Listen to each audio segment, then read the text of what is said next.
Adam Zampa, how you settling in over here in the UK? Yeah, fine. I think it was a long trip over. The charter flight was quite a nice flight, but it was a long trip over. Bit of jet lag, but I think it's nice to be outdoors. I think the facility here at Derby for the training for the last couple of days has been really good. We've had the sun out as well, so helps with the jet lag. So I think the boys are feeling pretty excited. What do you feel about the first few days in a bubble environment? What's sort of different around it for you? There's a few different things. I think you're around your teammates a lot more. I think like the certain time slots that you can do things. So going to the gym and lunch and breakfast and dinner all being certain times. But other than that, it's been nice. We've had our own space when we've needed it. But the facility here has been great. So all that we've needed. And I'm hearing there was more coffee on the flight than bag. Is that right? Yeah, everyone's on the coffee bandwagon. I think it's fair enough with the bubble at the moment. So a few boys have their own setups, which I've helped out with a little bit. But yeah, so much coffee on tour this tour. Are you feeling a bit threatened by Stoinis and all these guys who've got their own little recipes? You got AJ Ty here, who's supposedly the coffee king. Is it like, are you feeling your patch is being trod on? AJ Ty, the coffee king? Don't know about that. I'm happy for everyone to have a crack, but I know from experience and what I tasted in my own cup this morning that I reckon I've got it over everyone. You make one for him or let him make one for you, or doesn't work? Nah, not. It's invite only to the Love Cafe. Who's on the list? Just Stoinis, Richardson, Carey at the moment. Right. Yeah. Okay. So it's a closed shop. Close. Yeah, it's invite only. Now we've had the World Cups confirmed. We're heading to India now instead of Australia this year, obviously. Does that change your mindset and your approach to what you're going to do in the next year? It's a good question. I think adaptability is really important, particularly where you're playing. So, we've had a lot of experience over in India recently. I think we've been there 2 or 3 times in the last couple of years. So, I think it changes a little bit, but it is a long way away. So, I know thinking about the conditions here in England is probably more important than worrying about the T20 World Cup in a year's time.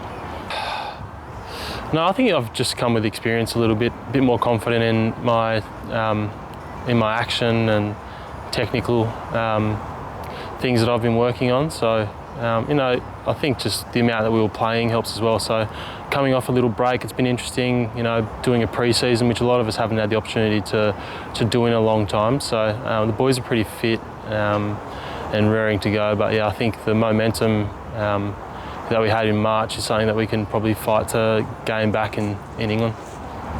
And obviously leading into March, you and the whole side were in such good form in the T20 game particularly. And in the T20 game particularly, was it frustrating for it to all stop? Oh, to be honest with you, yeah, it was a little bit frustrating, but there's not much we could have done about it. Basically the whole world stopped. So, I think the time off that we had was probably a refresher for everyone. So as I said to you before, I think seeing everyone arrive the other day at the airport, everyone was really excited to see each other and excited about the prospect of pulling on the yellow again. So it's exciting. And what have your conversations with JL and Vinci been like? Anything that they'd like you to be doing? No real conversations with them, to be honest. No. And lastly, does he really want to play this? You're wrong into Williams, and everyone wants to know, if you'd had it up your sleeve, how did that all go? Honestly, it's a long time ago now.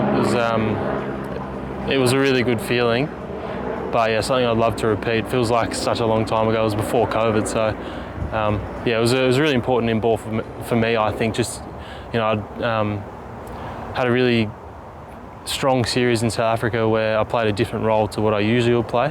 So to finish off the summer like that with a win before COVID hit and to bowl that ball to Kane was a big confidence booster. Yeah. Was that the best one you've ever bowled, I think? I've bowled a couple in domestic cricket, but yeah, it's a different kind of feeling when you're doing it at international level to a player of his calibre. So yeah, it was one of the better ones. Do you enjoy bowling against Kane? I mean, a lot of people talk about Virat Kohli and yourself. You know, is he another one that, you know, really brings out the best in you? Yeah, different challenges. I think, you know, there's some really good names like Virat Kohli and Kane Williamson and Steve Smith, but they're all literally different to bowl to, and they have their own strengths. And yeah, so Kane's really tough to bowl to, but he's a different beast to say what Virat is, or you know, sometimes bowling to a Chris Gale, for example, can be tougher than anything. So yeah, they're all different.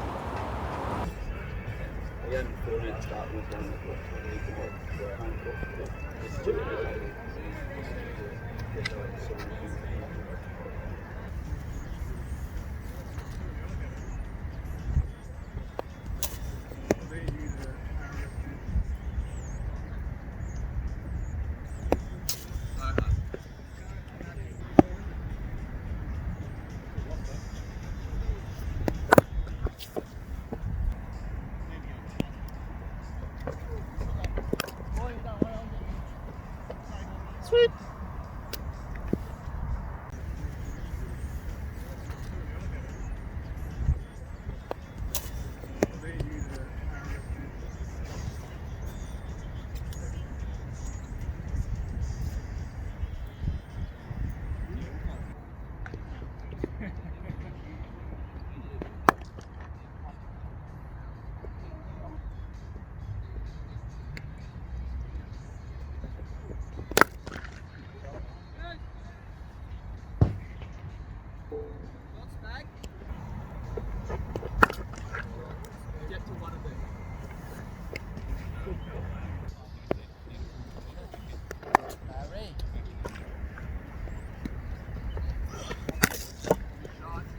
Yep.